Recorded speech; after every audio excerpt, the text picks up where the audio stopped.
Bismillahirrahmanirrahim. Assalamualaikum warahmatullahi wabarakatuh. Saya Sri Wayakuru dengan NIM S1S1 22079. Pada kesempatan kali ini saya akan menjelaskan mengenai materi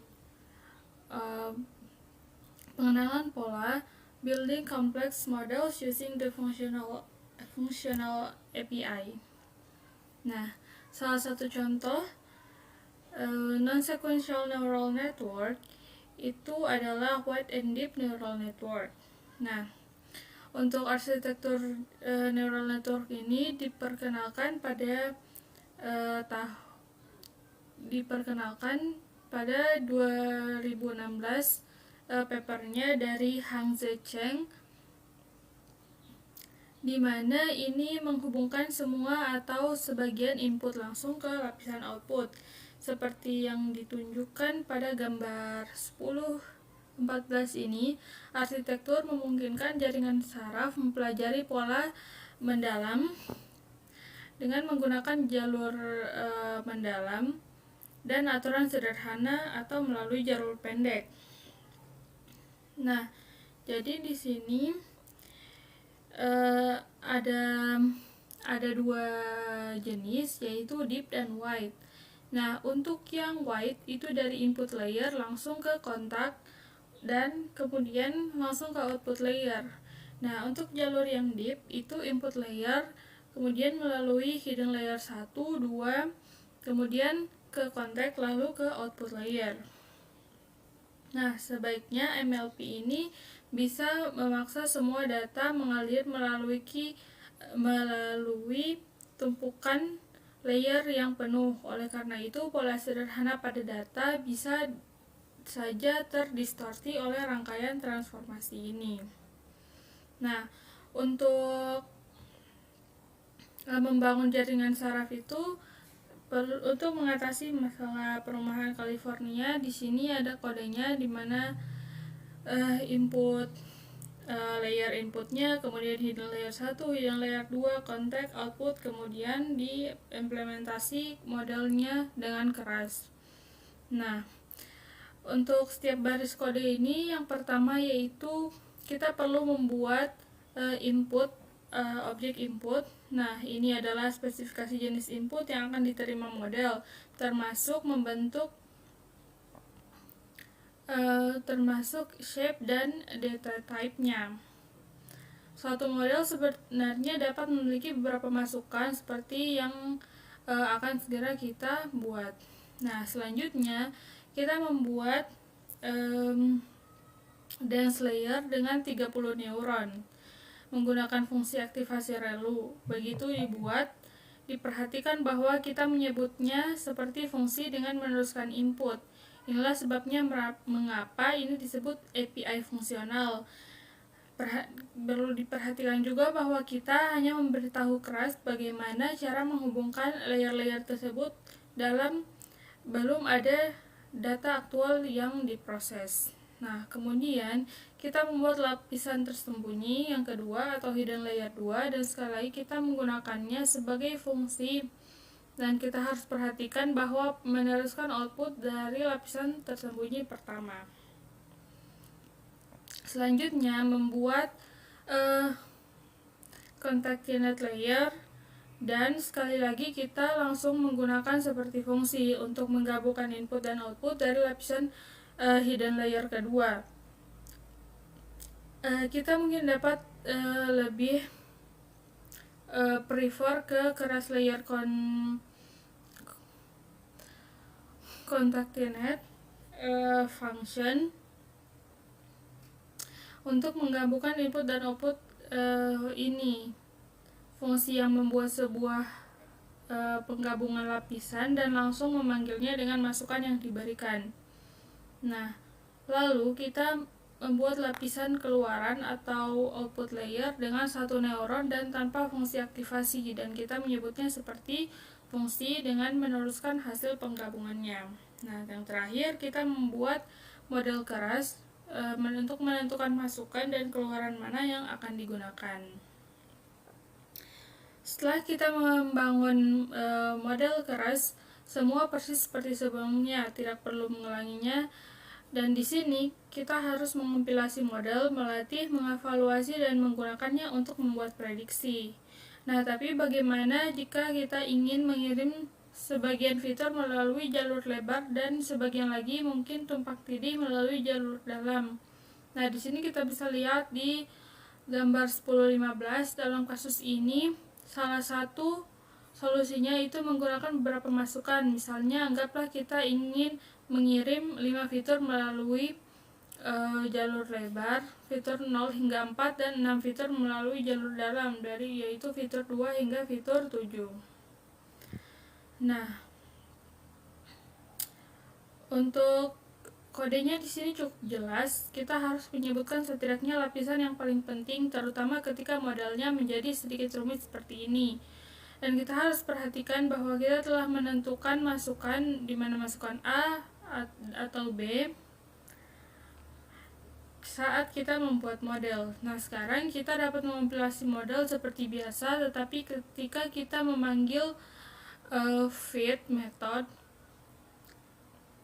alih-alih melewati matriks input tunggal untuk xtrain, kita harus melewati sepasang matriks xtrain A dengan xtrain B, satu per masukannya. Hal yang sama juga berlaku untuk xvalid, juga untuk xtest dan xnew ketika kita memanggil evaluate atau predict. Nah, di sini ada banyak kasus penggunaan di mana kita mungkin ingin memiliki beberapa output atau multiple output. Nah, yang pertama itu tugas tersebut mungkin menuntutnya untuk memiliki multiple output. Nah, misalnya kita ingin menemukan dan mengklasifikasikan objek utama dalam sebuah gambar. Ini merupakan tugas regresi, di mana menemukan koordinat pusat objek serta lebar dan tingginya, dan tugas klasifikasi. Yang kedua itu demikian pula kita mungkin ingin memiliki beberapa tugas independen berdasarkan data yang sama. Tentu kita dapat melatih satu jaringan saraf per tugas, tetapi dalam banyak kasus kita akan mendapatkan hasil yang lebih baik pada semua tugas dengan melatih satu jaringan saraf dengan satu keluaran per tugas. Hal ini karena jaringan saraf dapat mempelajari fitur dalam data yang berguna di seluruh tugas. Misalnya, kita dapat melakukan klasifikasi multitask pada gambar wajah menggunakan satu keluaran untuk mengklasifikasikan ekspresi wajah orang tersebut, tersenyum, terkejut, dan sebagainya. Keluaran lain untuk mengidentifikasi apakah mereka mengenakan kacamata atau tidak. Nah, untuk kasus penggunaan lainnya adalah sebagai teknik regularisasi, yaitu kendala pelatihan yang tujuannya adalah untuk mengurangi overfitting dan dengan demikian meningkatkan kemampuan model untuk melakukan generalisasi. Misalnya, kita ingin menambahkan beberapa keluaran tambahan dalam arsitektur jaringan saraf. Nah, ini bisa kita dapat lihat di gambar 1016 ini, di mana untuk memastikan bahwa bagian jaringan yang mendasarinya mempelajari suatu yang berguna dengan sendirinya tanpa bergantung pada bagian jaringan lainnya. Nah, di sini kita menambahkan output tambahan itu cukup mudah. Kita cukup menghubungkan output tersebut ke lapisan sesuai dan tambahkan ke daftar output model. Misalnya, kode berikut membangun jaringan yang direpresentasikan dalam gambar 1016 ini. Nah, selanjutnya untuk setiap keluaran akan memerlukan fungsi loss-nya sendiri. Oleh karena itu, ketika kita mengompilasi model, kita harus memberikan daftar loss-nya. Jika kita melewati satu loss, keras akan menganggap bahwa kerugian yang sama harus digunakan untuk semua keluaran. Secara default, keras akan menghitung semua loss ini dan cukup menjumlahkannya untuk mendapatkan loss akhirnya yang digunakan untuk pelatihan. Kita lebih memperhatikan dengan keluaran utama daripada keluaran tambahan, karena keluaran ini hanya akan digunakan untuk regularisasi. Jadi, kita ingin memberi loss keluaran utama bobot yang jauh lebih besar. Untungnya, semua bobot kerugian dapat ditetapkan saat mengompilasi model. Nah, sekarang kita akan melatih model kita perlu memberikan label untuk setiap output. Dalam contoh ini, output utama dan output tambahan harus mencoba memprediksi hal yang sama. Jadi keduanya harus menggunakan label yang sama. Jadi alih-alih meneruskan Y-train-nya, kita butuh meneruskan Y-train, dan yang sama juga berlaku untuk Y valid, X valid A, X valid B. Nah, kemudian ketika kita mengevaluasi model, keras akan mengembalikan total loss dari semua loss individualnya. Demikian pula dengan kita meramalkan predict method akan mengembalikan prediksi untuk setiap keluaran. Seperti yang dapat kita lihat, kita dapat membangun berbagai jenis arsitektur yang kita inginkan dengan mudah menggunakan fungsional API. Dan salah satu cara terakhir untuk membangun model keras di sini itu ada using the subclassing API to build dynamic models. Nah, baik API sequential maupun API fungsional bersifat deklaratif. Kita mulai dengan mendeklarasikan lapisan mana yang ingin kita gunakan dan bagaimana lapisan tersebut harus dihubungkan, dan baru setelah itu kita dapat memulai memasukkan beberapa data ke model untuk pelatihan atau referensi. Ini memiliki banyak keuntungan, di mana model dapat dengan mudah disimpan, dikloning, dan dibagikan. Strukturnya dapat ditampilkan dan dianalisis. Kerangka kerja dapat menyimpulkan bentuk dan memeriksa jenis sehingga kesalahan dapat terdeteksi lebih awal, yaitu sebelum data apapun melewati model. Ini juga cukup mudah untuk didebug karena seluruh model adalah grafik statis lapisan. Namun sisi sebaliknya hanya itu, yaitu statis.